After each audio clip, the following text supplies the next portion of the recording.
Baik,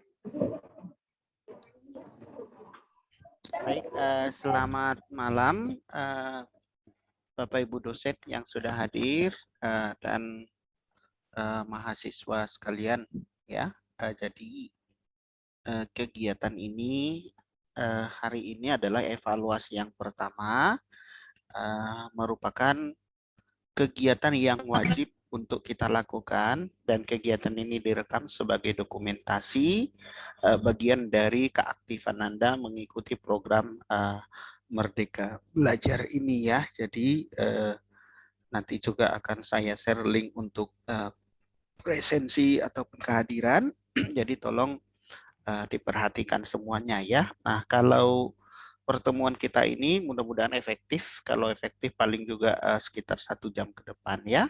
Tujuannya adalah melihat evaluasi kemajuan dari program riset Anda, termasuk kalau misalnya ada pertanyaan-pertanyaan yang ingin ditanyakan ya. Seperti kemarin ada juga yang masih bertanya perihal MOU dan lain sebagainya. Dalam kegiatan riset itu diingat ya, jadi kan ada 2 jenis itu kalau dibaca dalam buku petunjuk. Ada riset yang bekerja sama dengan lembaga, itu membutuhkan MOU. Ada riset yang mandiri. Jadi riset mandiri itu mayoritas yang dan semuanya lah ya, mahasiswa yang di UTA itu adalah riset mandiri sifatnya. Jadi kita tidak menggandeng lembaga, tapi bekerja sama, Anda menjadi asisten peneliti dari dosennya masing-masing. Kira-kira seperti itu ya. Nah, sekarang kita sudah memasuki pertengahan Oktober. Ya, jadi program Merdeka Belajar ini diharapkan selesai pada Februari awal, ya, diharapkan awal karena pelaporan dan lain sebagainya lagi ya, nanti prosesnya. Nah, Anda sendiri harus berhitung, ya, Anda sendiri harus berhitung. Kami juga para pembimbing pasti berhitung, ya. Anda harus bisa selesai tepat waktu, ya, harus bisa nanti harus sudah submit pada bulan berapa. Silakan ditargetkan sendiri, ya. Nah, harapan kami jangan terlalu lama ya, artinya di judul, di ini dan lain sebagainya ya. Nah, harapan kami sebenarnya kita bekerja sama, Anda dengan pembimbing masing-masing, saya dengan bimbingan saya, itu harus bekerja keras dengan cepat ya. Nah, bagaimana strateginya silakan dibicarakan ya. Artinya apa? Karena kalau ini kan setara dengan 20 SKS ya. Jadi tak ubahnya ketika Anda kuliah, setiap malam itu kuliah, katakanlah dari setengah 7 sampai dengan pukul 21 malam. Nah, lebih kurang intensitas Anda mengerjakan itu terus setiap hari ataupun setiap malam, harus bekerja keras untuk mengerjakan itu. Ya, nah bahkan yang baik itu eh, progres Anda sekarang itu sudah sampai di mana? Harusnya Anda sudah bisa melihat mana target jurnalnya karena ingat publikasi Anda itu ada dua ya, dua tanggung jawabnya yaitu publikasi nasional satu terakreditasi SINTA dan satu lagi publikasi internasional. Nah, kalau dia di semester ini mengambil tugas akhir sekalian, satu lagi tambah publikasinya menjadi 3. Nah, jadi harapan kami jangan terlalu santai, jangan terlalu santai sehingga progres tidak ada ya. Ya, sampai sekarang masih terpaut judul, masih ada WA saya lagi Pak, judul saya ini gimana dan lain sebagainya. Ini sudah 1 bulan berjalan. Kalau masih berkutak-atik di judul, saya kira itu terlalu lama. Ya, jadi bekerjalah dengan cepat. Anda yang tahu kemampuan Anda, jangan menjadi terlalu santai, terlalu santai. Ini bukan sistem SKS seperti mata kuliah, mau ujian dan lain sebagainya, enggak. Ada publikasi yang menjadi target Anda, ya. Belum lagi nanti setelah meneliti membuat artikelnya dan lain sebagainya, ya. Nah, lazimnya di tahapan pertama ini Anda menyusun proposal. Proposal itu artinya kegiatan MBKM belajar ini meneliti tentang apa, nanti ya target luarannya juga apa, kira-kira seperti itu ya. Nah, dari model yang Anda tawarkan, ya luarannya minimal tentunya 2. Ya, makanya saya mendengar juga ada judulnya cuman pengaruh X1, X2 terhadap Y. Lalu pertanyaannya itu mau dibagi dalam 2 judul menjadi judul apa lagi? Ya pengaruh X terhadap Y, satu lagi pengaruh X2 terhadap Y. Itu konyol namanya ya. Artinya Anda tidak serius saya kira. Itu tidak setara dengan 20 SKS penelitian seperti itu. Ya, jadi diperhatikan ya. Ini Fidat Nurul mau bertanya, raise hand atau bagaimana ini? Fidat Nurul bisa dengar suara saya? Iya, bisa Pak. Mohon maaf, kepencet Pak. Oh, kepencet. Soalnya saya lihat raise hand ya. Oke, coba Kiven Daud bisa presentasi dulu untuk progres pekerjaanmu, Kiven. Jadi hari ini saya akan minta beberapa orang hanya menunjukkan saja progres kerjanya. Kita nggak membahas konten. Ya, variabel saya ini indikatornya ini enggak. Jadi ini judulmu mungkin bagaimana progres kerja, namanya menunjukkan progres kerja saya sudah sampai mana, apa saja yang sudah saya lakukan ya. Bisa ditunjukkan di share screen juga ya. Sampai dengan apa namanya? Sampai dengan hari ini apa yang sudah dikerjakan. Dan harapan saya semuanya tetap mengisi logbook ya, logbook walaupun bulanan diserahkan atau dilaporkan ke dosen ataupun ke apa namanya ke program studi tetap harus dilakukan. Kiven bisa ya?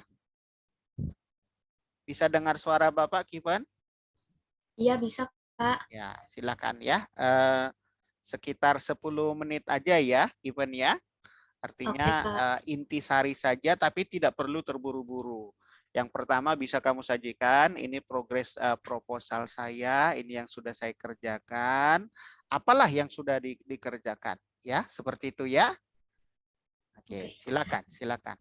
Iya, izin share screen ya, Pak. Ya, sudah saya buka ya.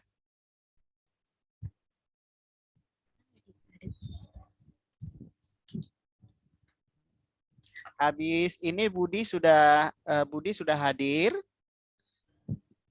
Siapa? Habis ini Budi ya, Budi ya. Siapa? Ya. Oke, silakan Kiven, silakan. Oke, selamat malam Pak Sihar, Bapak Ibu dosen dan teman-teman sekalian. Di sini Kiven ingin mempresentasikan laporan penelitian Kiven sampai hari ini. Di sini Kiven mengambil judul pengaruh service cap dan customer relationship management terhadap minat beli konsumen melalui trust pada pakaian second secara live streaming di e-commerce. Di sini dosen pembimbing Kiven Ibu Virgo Simamora. Jadi sampai hari ini Kiven baru menyelesaikan bab 1 di pendahuluannya.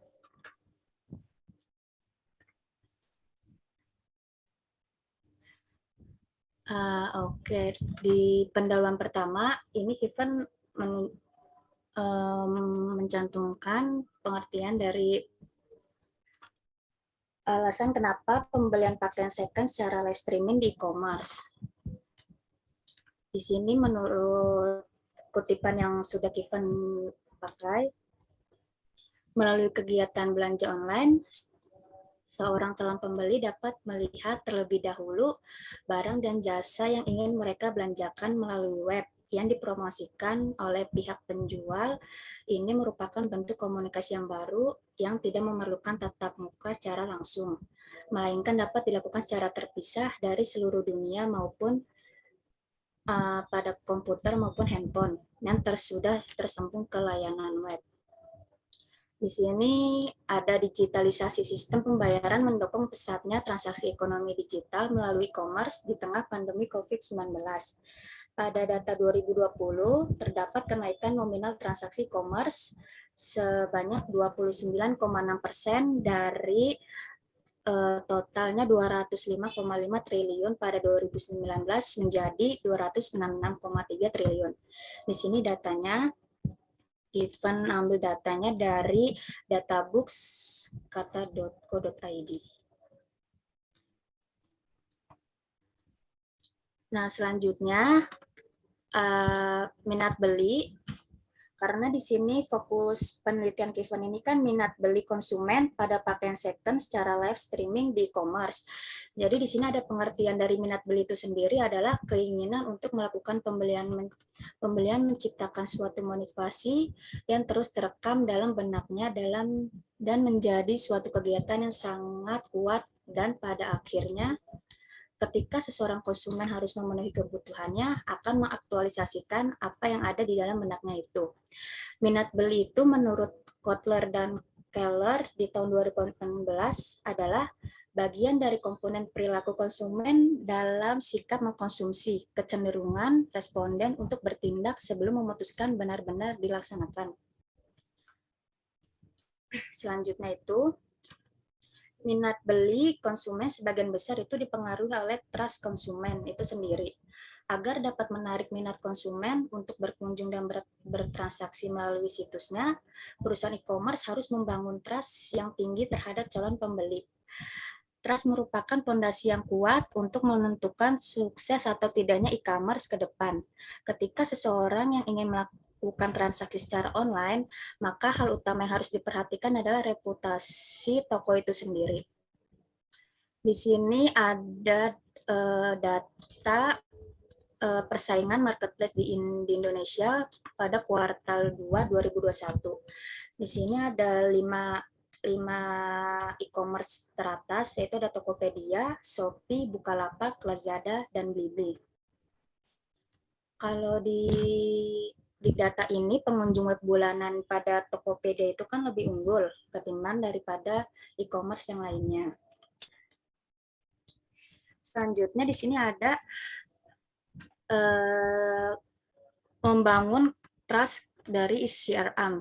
Itu adalah proses interaksi yang terus-menerus antara pelaku usaha dan pelanggan akan menimbulkan kenyamanan, bahkan kepercayaan.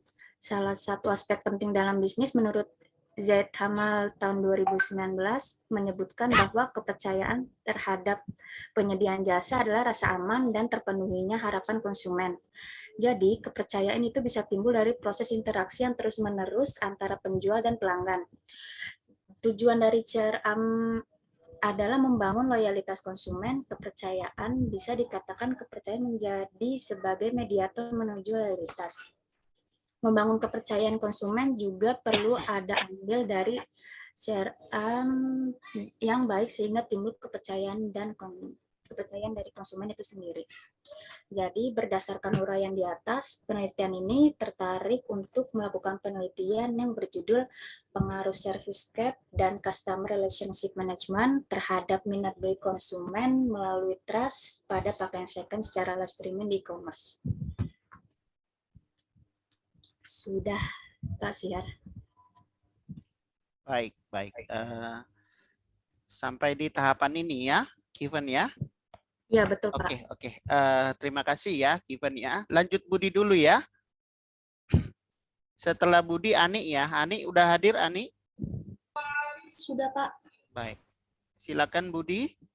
Baik, Pak. Saya izin screen ya, Pak. Ya, silakan.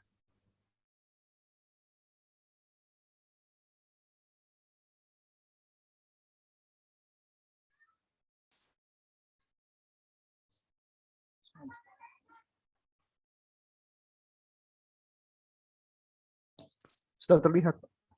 Maaf, Pak. Sudah. Kalau mau Sudah, ya. digedein sedikit boleh.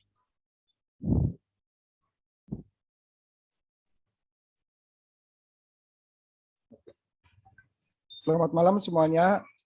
Malam ini saya akan menunjukkan hasil kerja saya selama hampir 1 bulan ini. Saya ada penelitian menggunakan 6 variabel dan sejauh ini sudah sampai bab 3.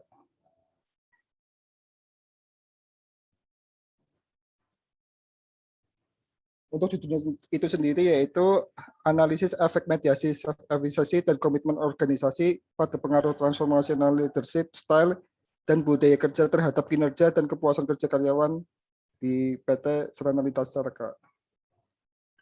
Di sini ada abstrak, pendahuluan, dan di pendahuluan ada research gap yang menjadi topik penelitian saya, sehingga saya tertarik untuk meneliti penelitian tersebut. Di sini ada beberapa penelitian sebelumnya menurut Ali et al. Tahun 2014, Lauren et al. 2018, Mangkunegara dan Hudin 2016 menemukan bahwa kepemimpinan transformasional berpengaruh signifikan terhadap kinerja dan kepuasan kerja karyawan. Selain itu, menurut David et al. 2017, peneliti menyatakan bahwa kepemimpinan transformasional tidak berpengaruh. Jadi ada perbandingan, yang satu berpengaruh dan yang satu tidak. Setelah itu,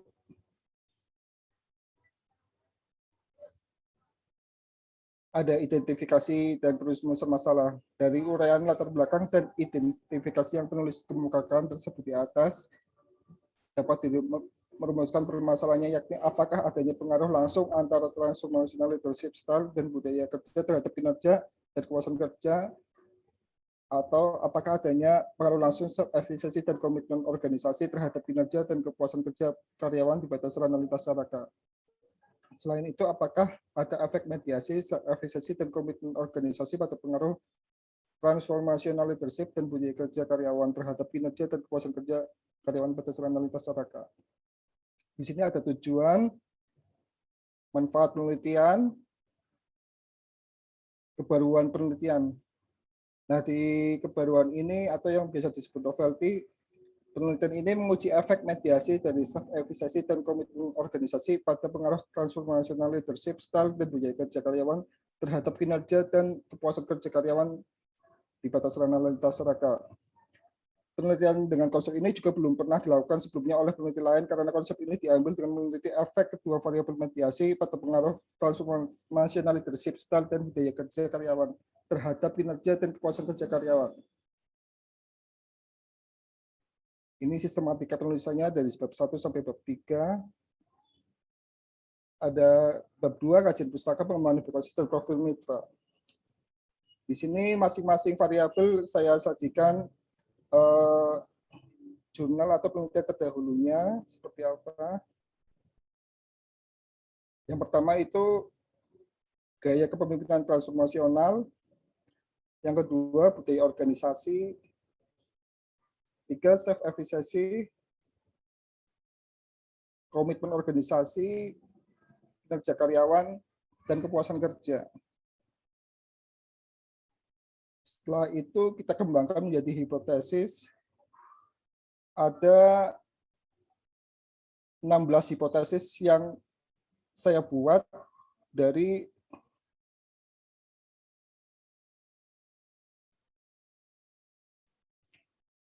kerangka pemikiran tersebut.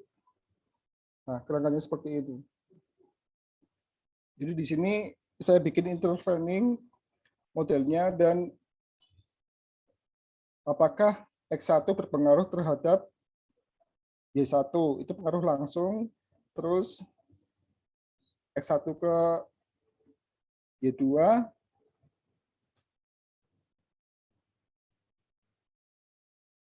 ini seperti ini. Dan untuk metodenya,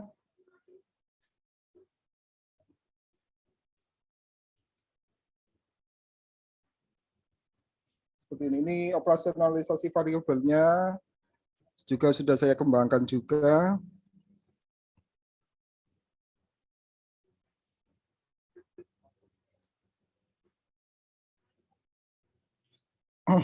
Dan daftar pustaka. Dari proposal 6 variabel ini saya pecah menjadi 2 keluaran untuk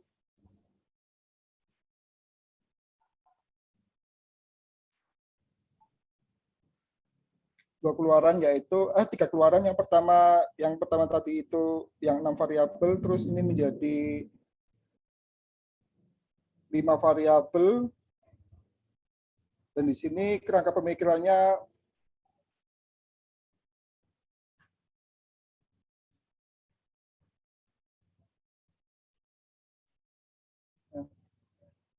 ini kerangka pemikiran saya X-nya cuma satu aja, yaitu organizational culture, dan efek mediasinya itu sub-efisiensi, organizational commitment, dan pengaruh dependennya employee performance dan job satisfaction. Dari kerangka penelitian ini saya kembangkan menjadi 10 hipotesis sesuai dengan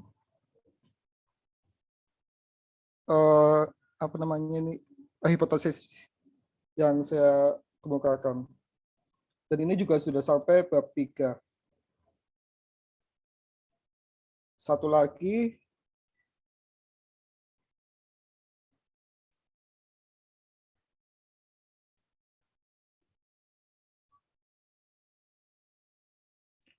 nah,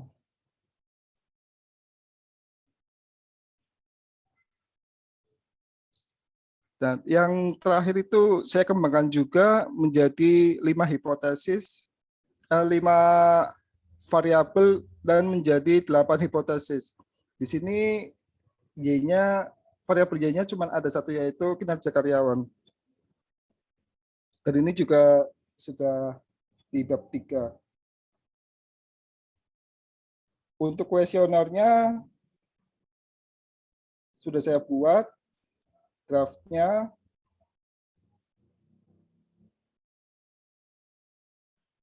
Dan di Google Form-nya juga sudah saya bikin. Tinggal saya sebar saja. Untuk rencananya akhir bulan atau awal bulan ini saya maksudnya antara hari terakhir bulan Oktober ini saya selesai olah data, dan rencana saya akan postkan ke jurnal yang terindeks Scopus Q3.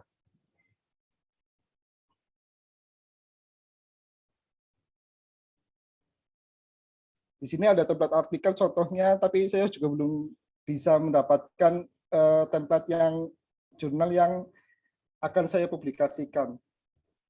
Demikian Pak yang dapat saya sampaikan dari progres kerja saya selama hampir 1 bulan ini. Baik, makasih ya Budi ya. Oke, boleh di stop share, lanjut Ani ya. Baik, selamat malam untuk Bapak, Ibu dosen pembimbing dan semua teman-teman. Di sini saya akan mempresentasikan atau menunjukkan progres kerja selama 1 bulan. Izin untuk share screen.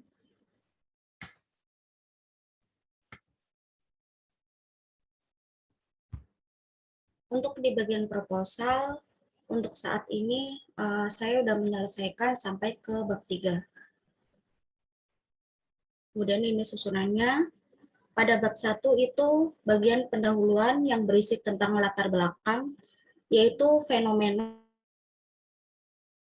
penelitian terdahulu yang saya ambil, kemudian ditariklah sebuah kesimpulan apa kebaruan dari penelitian terdahulu yang belum pernah diteliti oleh sebelumnya.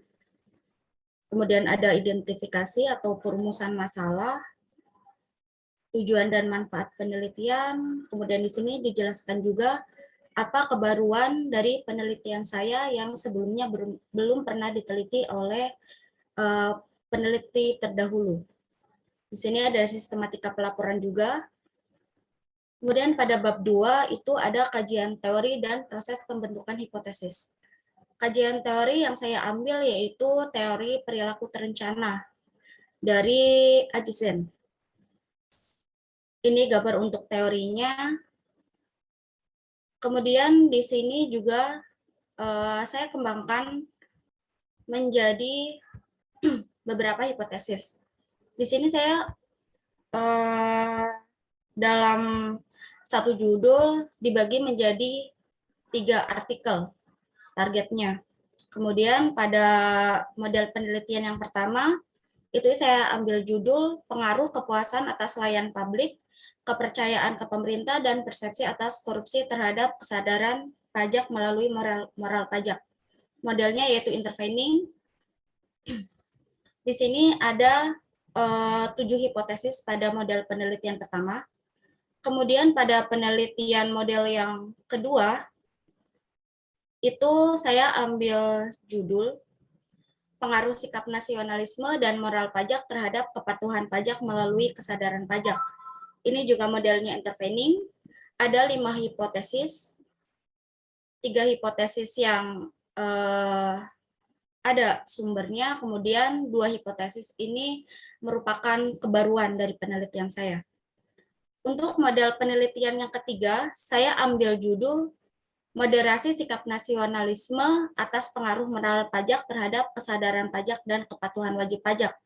Ini modelnya yaitu moderating yang dimoderasi oleh sikap nasionalisme. Ada 5 hipotesis yang saya kembangkan pada model penelitian yang ketiga. Kemudian pada bab 3 yaitu metode penelitian, terdiri dari jenis penelitian, kemudian ada desain penelitian. Pada desain penelitian utama yaitu determinan moral pajak serta dampaknya terhadap kesadaran dan kepatuhan wajib pajak yang dimoderasi oleh sikap nasionalisme. Ini model untuk desain penelitiannya. Kemudian dari model utama tersebut, saya langsung bagi menjadi 3 model penelitian karena target saya itu menjadi 3 artikel. Model penelitian pertama yaitu desainnya seperti ini. Pengaruh kepuasan atas layanan publik, kepercayaan ke pemerintah, dan persepsi atas korupsi terhadap kesadaran pajak melalui moral pajak. Moral pajak di sini yaitu posisinya sebagai intervening. Kemudian untuk desain penelitian model yang kedua, di judul pengaruh sikap nasionalisme dan moral pajak terhadap kepatuhan pajak melalui kesadaran pajak. Di sini kesadaran pajak sebagai interveninya. Pada model yang ketiga, itu dengan judul moderasi sikap nasionalisme atas pengaruh moral pajak terhadap kesadaran pajak dan kepatuhan wajib pajak. Sikap nasionalisme di sini yaitu sebagai moderating pada penelitian yang ketiga. Selanjutnya ada operasionalisasi variabel, itu berisi dari definisi-definisi, kemudian sumber-sumber referensi terdahulu yang terkait dengan variabel-variabel yang saya gunakan. Di sini ada 7 variabel dalam penelitian saya, yang secara umumnya. Kemudian berikutnya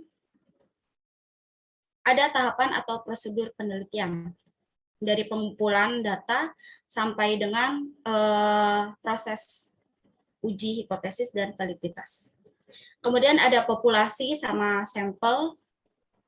Di sini metode penentuan sampelnya saya menggunakan metode Hare, yaitu jumlahnya 5-10 kali dari jumlah indikator yang saya gunakan. Teknik pengumpulan datanya melalui penyebaran kuesioner melalui Google Form.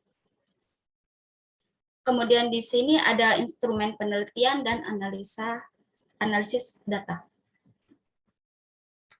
Ini progres untuk di bagian proposal, sudah sampai bab 3, dan daftar pusakanya saya menggunakan Mendeley, jadi udah secara otomatis.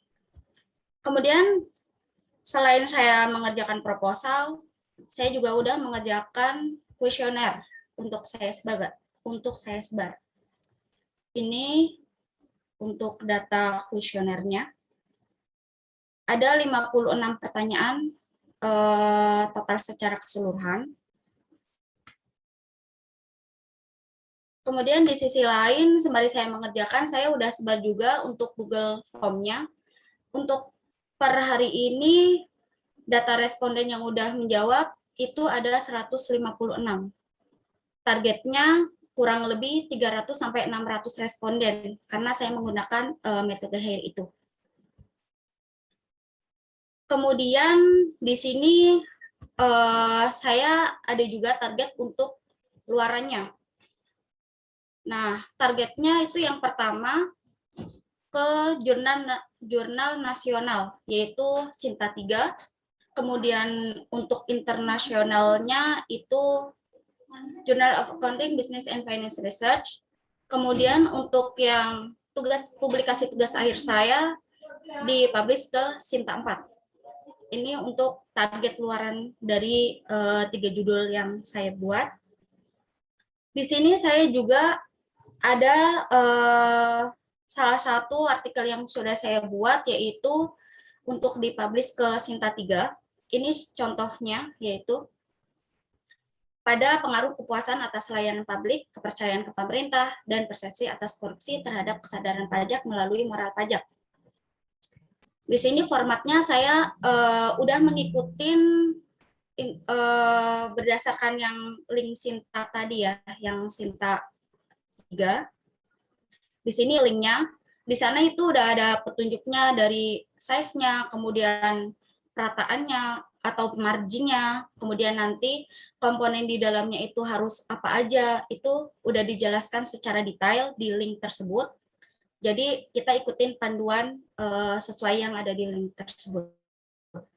Di sini kalau di Sinta 3, untuk bagian yang pertama itu ada judul, kemudian di bawahnya ada penulis, diikutin dengan email, kemudian di sini untuk afiliasinya, baru ada abstrak.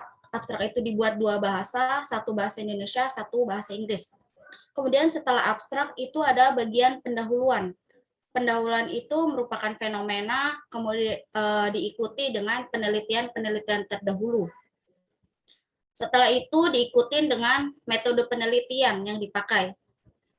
Di sini saya lampirkan juga untuk kerangka atau desain penelitiannya di bab metode penelitian ini. Kemudian setelah itu ada hasil dan pembahasan, kemudian ada kesimpulan, ada daftar pustaka yang menggunakan Mendeley.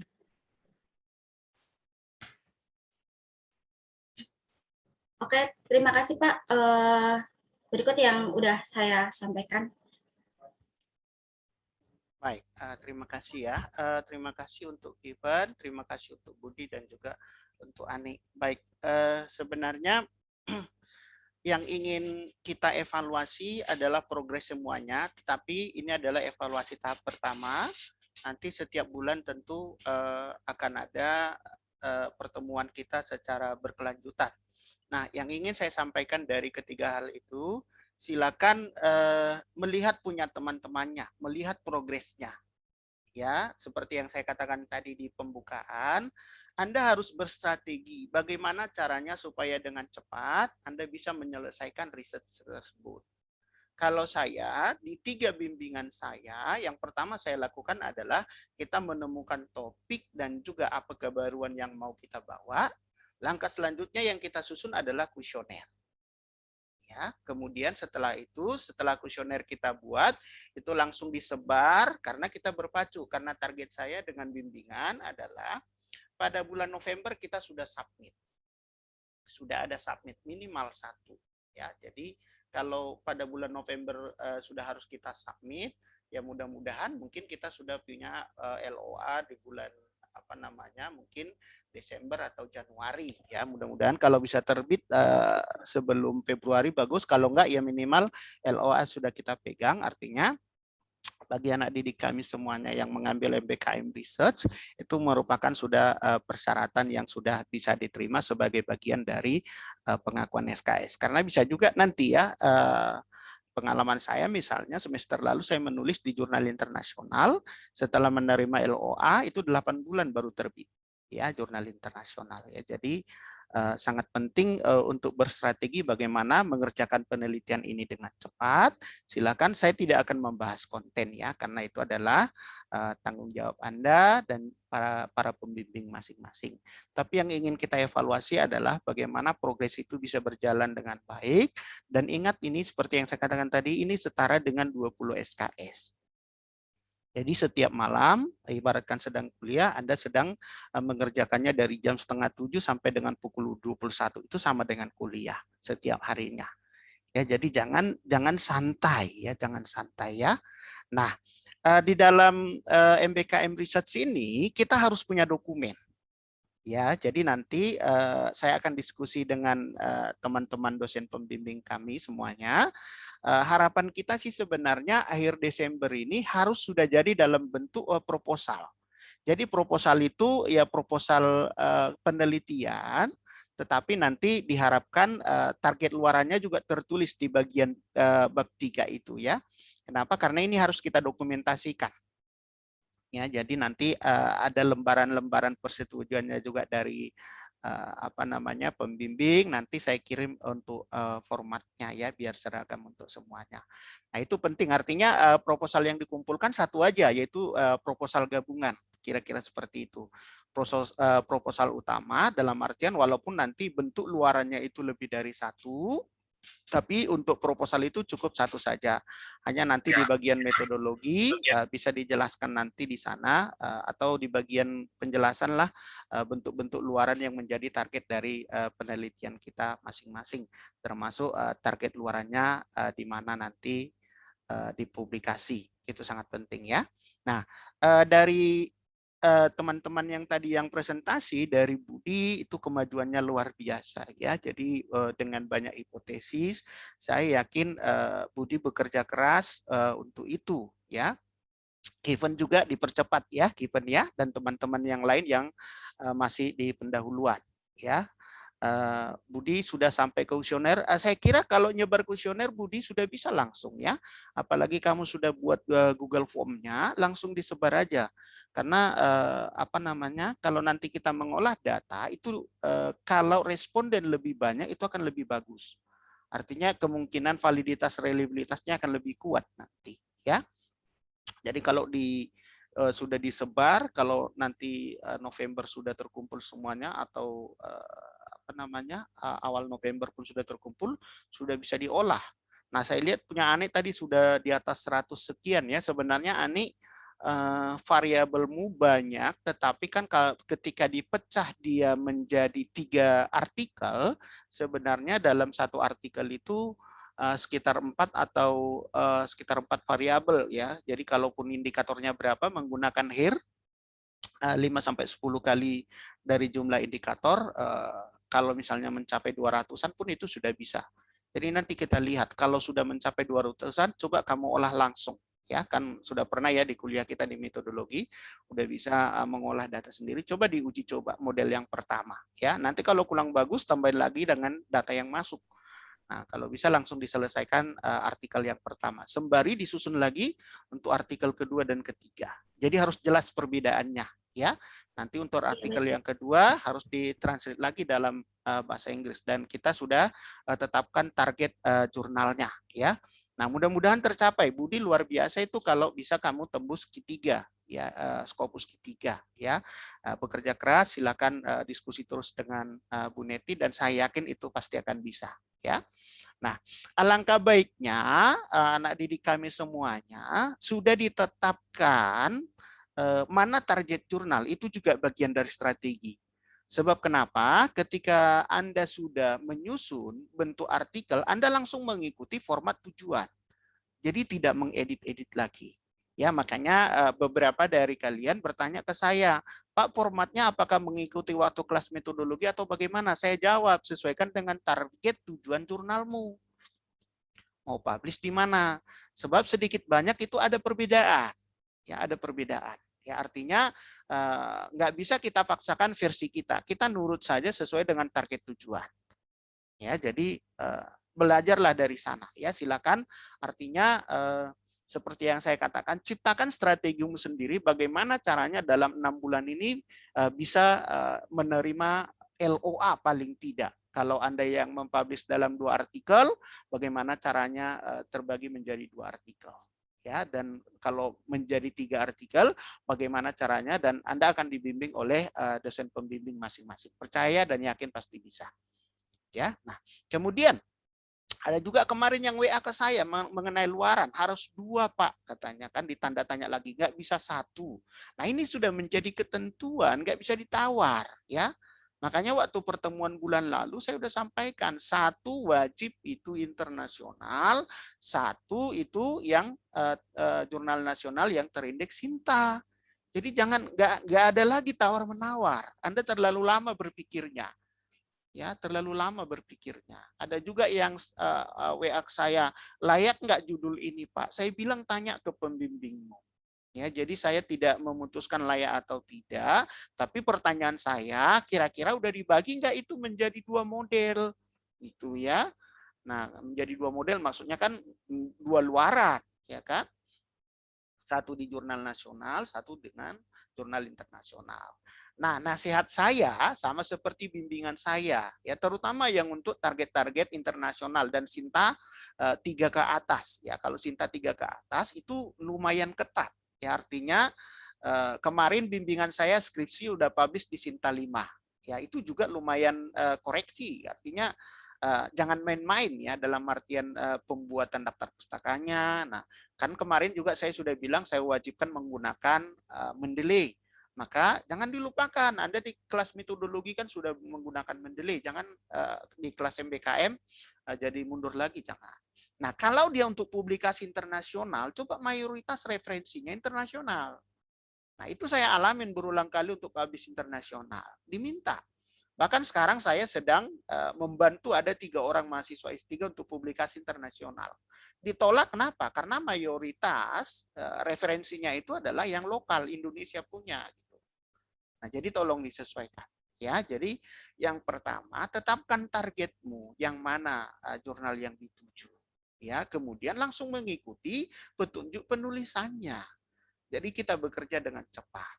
Ya, nah kalau mau mengikuti modelnya Budi, modelnya Ani, silakan. Ya, jadi selesaikan dulu kuesionernya dengan cepat. Kita udah dapat topik, kita udah dapat apa namanya masalah yang akan diteliti, kita sudah menyimpan apa namanya novelty kita atau kebaruan yang kita bawa dalam artikel kita supaya cepat datanya dulu dicari. Nah, sembari di-share datanya itu langsung mengerjakan bagian-bagian dari artikel tersebut. Nah, kalau proposal itu sesuai dengan buku petunjuk MBKM. Jadi itu hanya bentuk proposal kegiatan ini, tetapi isinya juga tentang penelitian. Ya, jadi bisa saja itu merupakan proposal induk. Bagian dari proposal itu juga nanti yang akan Anda bagi-bagi kan ke dalam artikel kan ya. Ya. Oke. Nah, jadi hal pertama yang ingin saya simpulkan dari apa yang saya sampaikan ini, pertama bahwa kita butuh proposal yang merupakan apalah ya proposal lengkap dalam artian berisi sampai dengan minimal bab 3 di metode penelitian dan di sana juga dijelaskan sampai dengan target luarannya kemana saja. Itu untuk dokumentasi kita sebagai pengelola MBKM. Jadi anak didik kami tolong cepat bekerja, nanti diskusikan dengan Bapak Ibu dosen pembimbingnya masing-masing. Itu yang pertama. Harapan sih akhir bulan ini mudah-mudahan bisa. Nanti saya diskusikan dulu dengan teman-teman dosen, kemudian akan kami umumkan secara resmi kapan pengumpulan resmi untuk proposal kegiatan MBKM-nya ini. Ya. Kemudian yang kedua, pesan saya, Anda pasti belajar melihat teman-temannya yang presentasi. Anda pasti membandingkan dengan apa yang sudah Anda kerjakan.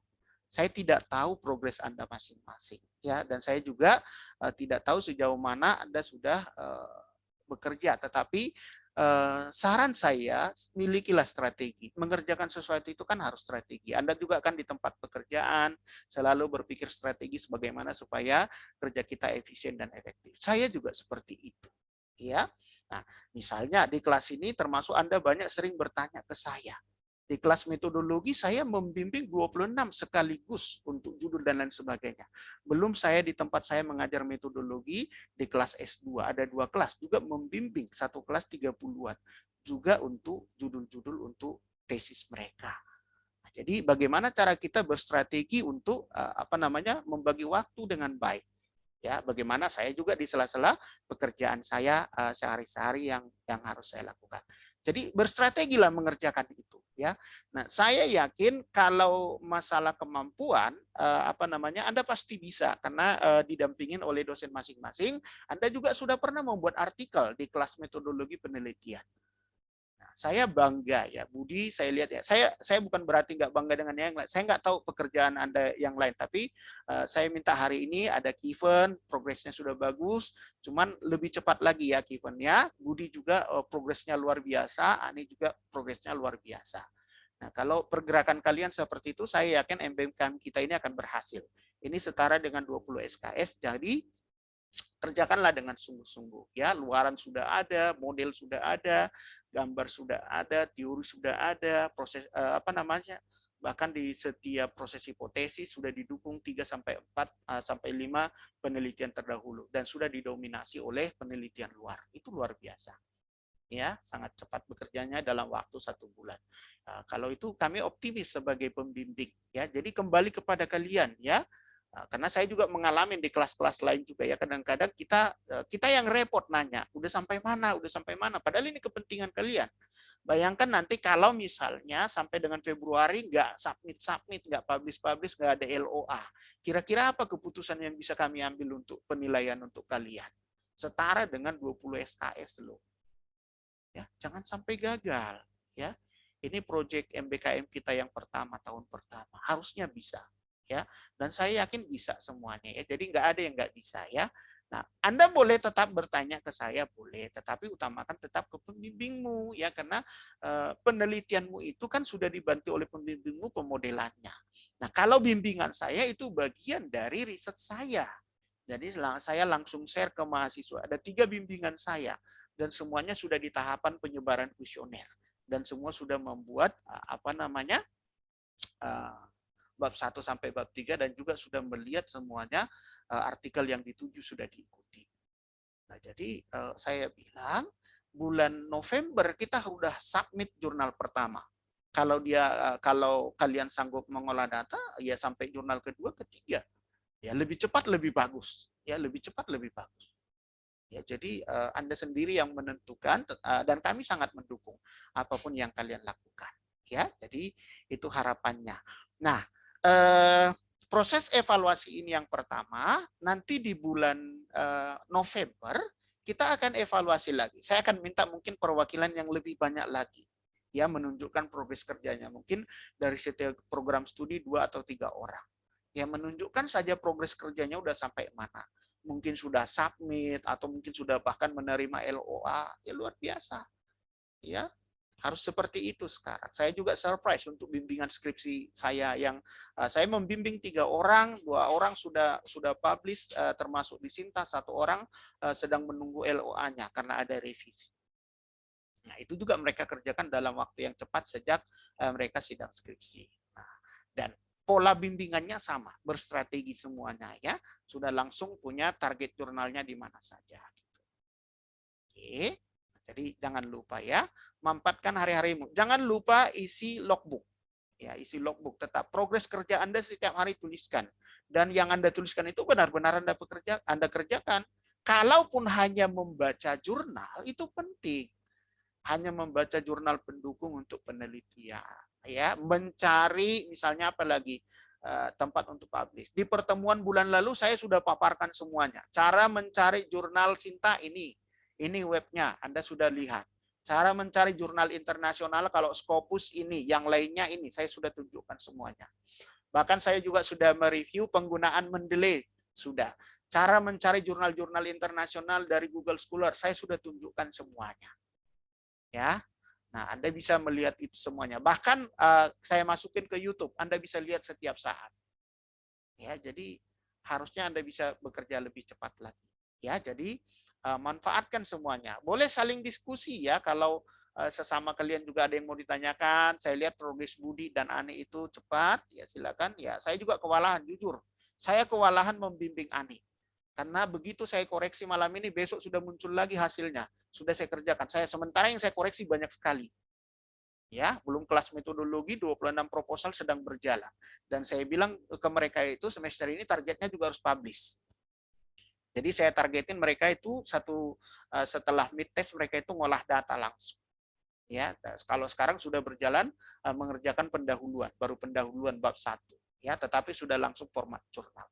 Tetapi saya koreksi benar-benar, saya baca benar-benar, itu butuh waktu. Nah, tapi itu untuk kebaikan kita semuanya ya. Saya belajar juga dari institusi kita, dari proses akreditasi bahwa mahasiswa itu juga harus publish. Jadi di kelas metodologi pun saya sudah paksa untuk publikasi. Ya, baik itu Sinta dan lain sebagainya, ya. Nah, jadi saya bekerja keras, Anda bekerja keras, terutama untuk BKM penelitian ini, saya yakin kita semua bisa menjalankannya dengan baik. Ya, Anda yang masih berkutat di judul, ada juga di WA ke saya masih di judul. Ini udah minggu keempat. Saya bilang jangan kelamaan. Ya, saya tidak bisa memutuskan judul Anda karena pembimbing Anda lah yang membimbing Anda. Dan judul Anda itu adalah bagian dari penelitian dosen Anda. Diskusi dengan pembimbing ya, dan cepat bekerja. Cepat bekerja ya. Jangan ditunda-tunda. Ini tidak sama dengan mata kuliah biasa yang Anda bisa buat seperti sistem SKS. Besok mau ujian baru Anda belajar. Tidak bisa. Ini butuh proses yang panjang. Dan kami juga harus memeriksa benar-benar. Sebab kenapa? Karena ini membawa nama kami. Ya, di artikel itu ada nama kami. Ya, nanti kita berbagi-bagi. Bisa saja saya penulis pertama, Anda penulis kedua. Lalu sebaliknya juga di artikel yang satu lagi Anda penulis pertama, saya penulis kedua. Nah, ini makanya kita bekerja sama. Ya, jadi Anda jangan terlalu santai, masih WA, Pak, judul saya ini bisa nggak? Perlu nggak saya ganti? Nah, ini sudah hari yang ke-120, udah 4 bulan. Mau ke 4 bulan kita bicara tentang MBKM. Ya, 4 minggu maksudnya, sorry ya. Jadi tolong benar-benar diperhatikan, benar-benar progresnya harus ada. Bulan depan saya mintakan nanti menunjukkan progres kerjanya. Harapan saya sudah ada yang submit. Ya, berpaculah ya secara positif. Boleh diskusi sesama kalian, boleh bertanya ke kami, ke Bu Neti, ke Pak Robiur, ke Bu Virgo dan lain semuanya. Dosen-dosenmu siap membantu ya. Nah, tetapi kalian harus bekerja keras. Oke, itu yang poin-poin saya ingin sampaikan pada malam hari ini. Ada yang mau bertanya atau ada yang mau didiskusikan, silakan. Halo Pak Sihar. Ya, Halo. silakan, Bu. Ya, Pak, ini Bu Neti, Pak. Jadi gini Pak, salah satu mahasiswa bimbingan saya kan ada meneliti Pak. Tapi kalau boleh nih, kalau dikasih waktu mau diskusi saja karena menggunakan Distrel Pak gitu. Jadi mohon mohon sarannya gitu Pak, atau gimana nih kalau anak ini kita coba presentasi dulu apakah sudah sesuai atau belum. Kalau memang belum sesuai menurut Pak Sihar kita akan coba revisi dan sebagainya gitu Pak. Karena kan memang pakai Distrel kan mungkin masih hal yang baru ya Pak, apalagi bagi mahasiswa ini gitu loh Pak. Ya. Boleh nggak ya Pak ya? Mau dipresentasikan Iya, sekarang? iya. Silakan, boleh, silakan. Oke. Yo, Winda. Win? Selamat malam Pak Syar dan Ibu Bapak pembimbing. Ya, silakan Dwi, silakan. Saya izin share screen ya Pak. Ya, silakan.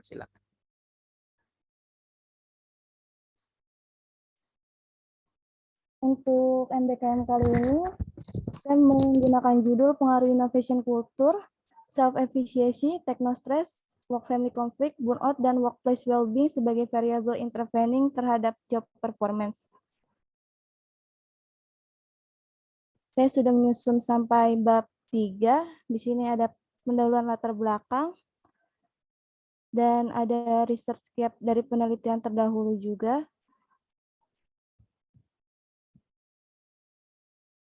Kemudian di sini ada pengembangan tinjauan literatur dan pengembangan hipotesis. Mungkin langsung ke modelnya saja ya Pak. Ya, silakan. Tunjukkan progresnya. Seperti ini Pak, model penelitian saya Pak. Dengan 13 hipotesis.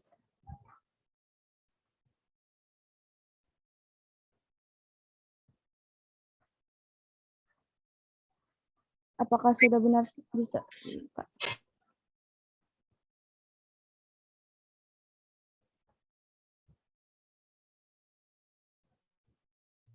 Nggak apa-apa, lanjutin aja dulu Dwi. Nah, ditunjukkan saja, nanti Bapak tanggapin boleh. Dengan model itu, saya memecah menjadi 13 hipotesis, yaitu pengaruh langsung innovation culture terhadap techno-stress, pengaruh langsung self-efficacy terhadap techno-stress, kemudian terdapat pengaruh langsung techno-stress terhadap work well-being, terdapat pengaruh langsung technostress terhadap job performance, kemudian ada pengaruh langsung burnout terhadap job performance, pengaruh langsung burnout terhadap workplace well-being, kemudian pengaruh langsung work-family conflict terhadap workplace well-being, pengaruh langsung work-family conflict terhadap job performance, workplace well-being terhadap job performance, innovation culture terhadap pengaruh tidak langsung innovation culture terhadap job performance melalui technostress, pengaruh tidak langsung self-efficacy terhadap job performance melalui technostress, dan pengaruh tidak langsung technostress terhadap job performance melalui workplace well-being, kemudian pengaruh tidak langsung burnout terhadap job performance melalui workplace well-being. Kemudian saya juga memecah menjadi 2 model.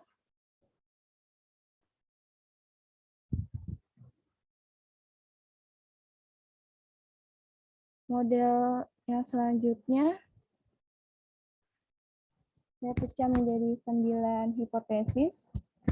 Ini Pak. Kemudian untuk model yang satunya lagi,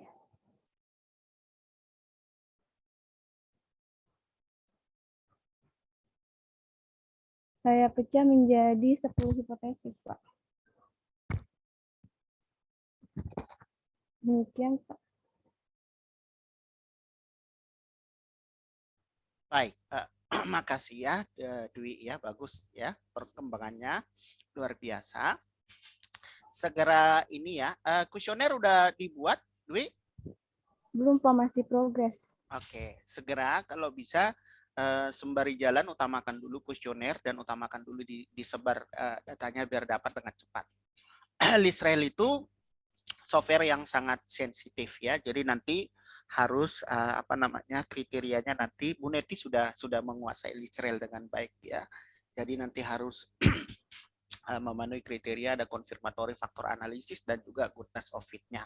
Kalau pakai Lisrael lebih mudah diterima di jurnal internasional ya. Publikasi saya yang semester lalu pakai Lisrael dan diterima dengan baik, itu adalah software unggulan. Tetapi nanti ada beberapa kriteria data yang harus diperhatikan ya.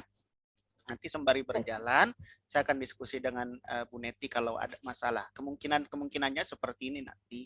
Kalau misalnya pergerakan variabel data independennya nanti banyak turun naik, misalnya 5432, sementara variabel apa namanya dependen yang dikenai, misalnya dalam modelmu ini, misalnya yang variabel intervening pertama, intervening kedua, intervening ketiga, itu harus bergerak searah nanti. Ya, kira-kira seperti itu. Jadi kalau dia nanti agak berlawanan, nanti Lisrael-nya ada notifikasi tidak memenuhi kriteria gitu. Memang benar penggunaan Lisrael itu kriterianya hanya CF dan goodness of fit, tapi sesungguhnya dia juga lebih melihat kualitas data. Reliabilitasnya juga sebenarnya dilihat. Itu kelihatan kalau misalnya pergerakan datanya nanti tidak searah. Nanti kemungkinan bisa kita konfirmasi apakah kita terima apa enggak. Bisa saja model terpenuhi, tapi dampaknya nanti gabungan, bisa positif, bisa negatif. Nah, ketika positif negatif nanti dipengaruh langsung, di interveningnya nanti dia minta konfirmasi. Gak apa-apa, sambil berjalan nanti ya, ada case-case tertentu nanti yang bisa memungkinkan ada masalah, tapi nanti kalau ada masalah saya bisa diskusi dengan Bu Neti nanti untuk mencari solusinya. Bagus ya, Dwi ya. Segera apa namanya targetkan jurnalmu. Jadi langsung dibuat sesuai dengan target jurnalnya, bentuk jurnalnya, bentuk artikelnya, lalu segera sebar ininya, datanya. Kalau dia menggunakan Lisrael full, CBSEP, jadi covariant base namanya ya. Kalau pakai Lisrael atau Amos itu namanya full SEP. Makanya kriterianya sangat ketat ya. Ada namanya CFA, confirmatory factor analysis, nanti itu banyak kriterianya. Goodness of fit-nya juga nanti banyak kriterianya. Lebih gampang menggunakan Smart PLS. Ya, Smart PLS kan hanya validitas dan reliabilitas kriteria data yang diminta untuk persyaratan kualitasnya, ya, kecuali kalau indikatornya itu formatif. Tapi rata-rata saya kira indikator kalian reflektif semuanya ya. Baik, saya kira lanjutkan ya Dwi ya, semangat ya. Silakan. Saya kira kalau model nggak ada masalah. Kalau sepanjang menggunakan intervening, Lisrael sangat support ya. Indirect efeknya juga nanti bisa diuji kalau dia menggunakan Lisrael. Kecuali kalau kamu combine menggunakan moderating agak repot ya. tapi model yang ada kan nggak ada moderating, semuanya paling indirect effect ya. Jadi nanti bisa kita lihat hasilnya. Oke, bisa di stop share ya. Baik Pak, terima kasih Pak. Bagus ya. Jadi tetap inilah dipacu biar setiap hari dikerjakan. Dwi tetap semangat ya, pasti akan didukung oleh Bu Neti sebagai dosen pembimbing. Yang penting kumpulin dulu datanya segera, nanti kalau udah ada langsung olah sembari bisa mengerjakan nanti bagian pembahasan di 4 dan 5-nya. Oke. Saya kira bagus ya Dwi ya. Ada lagi Bapak Ibu atau anak didik kami sekalian yang ingin bertanya atau yang ingin diskusikan atau yang ingin disampaikan? Silakan.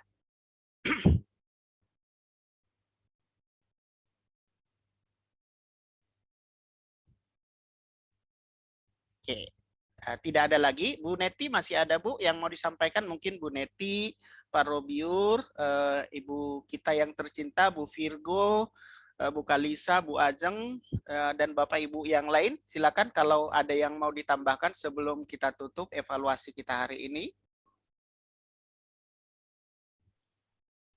Sudah Pak, saya sih cuma berharap untuk bimbingan saya ataupun yang lain semangat untuk mengerjakannya. Jadi seperti Pak Siar bilang ya, perlu ada strategi dan ini 20 SKS, mohon dipahami sekali lagi, 20 SKS, jadi perlu tiap hari itu anggaplah kalian kuliah tapi mengerjakan penelitian ini, baca jurnal pun tidak masalah. Yang penting ada progresnya untuk penelitian kalian ini. Jadi jangan sampai nanti sudah Februari ternyata belum selesai lah, belum publish, belum submit. Nah, jadi saya harap semua bisa menyelesaikan tepat waktu. Itu aja sih Pak dari saya Pak.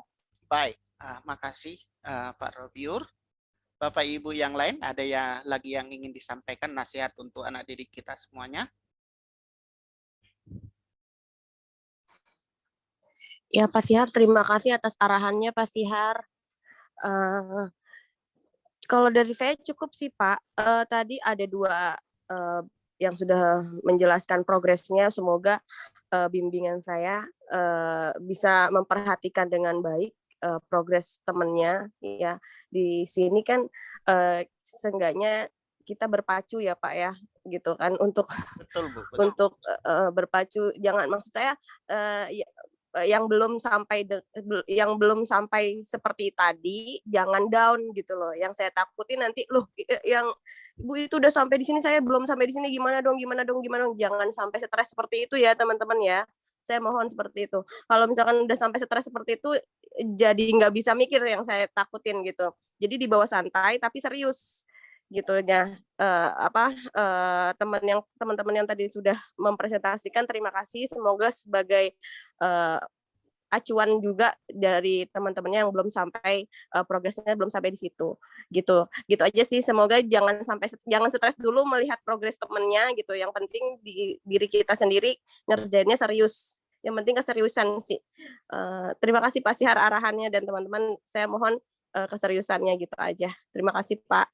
Ya, makasih Bu Ajeng. Jadi untuk anak didik kami sekalian, justru ini diadakan sebagai bentuk Monef itu sebenarnya bentuk untuk memastikan bahwa punya anak didik kami berjalan semuanya, supaya semangat juga melihat progres satu dengan yang lain ya.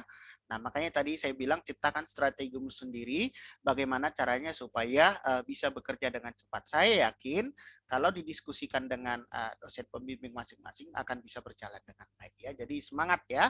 Jangan ada yang down dan lain sebagainya. Ini sesama dengan sama kuliah. Artinya kan udah pertemuan keempat, bentar lagi UTS.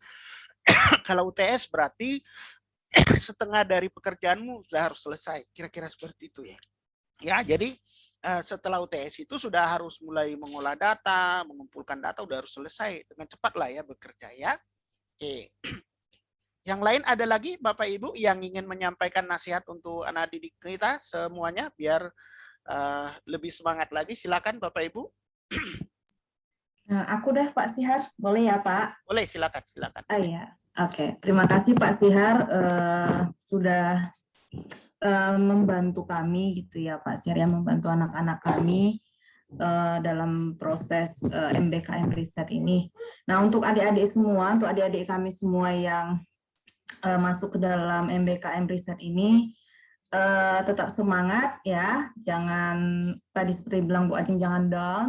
Percayalah, kami semua dosen tidak akan membiarkan kalian sendirian. Percayalah, kami semua dosen pasti akan membantu Anda semua, gitu ya. Jadi jangan berpikir, aduh nanti gimana, nanti tidak. Percayakan dosen semua pasti akan membantu Anda semua. Ya, tetap semangat, tetap termotivasi, yakin dan percaya kita pasti bisa mencapai output sesuai standar MBKM Riset. Itu aja Pak Siar, terima kasih Pak. Terima kasih Bu Neti. Bapak Ibu yang lain, ada lagi yang ingin menyampaikan pesan-pesannya?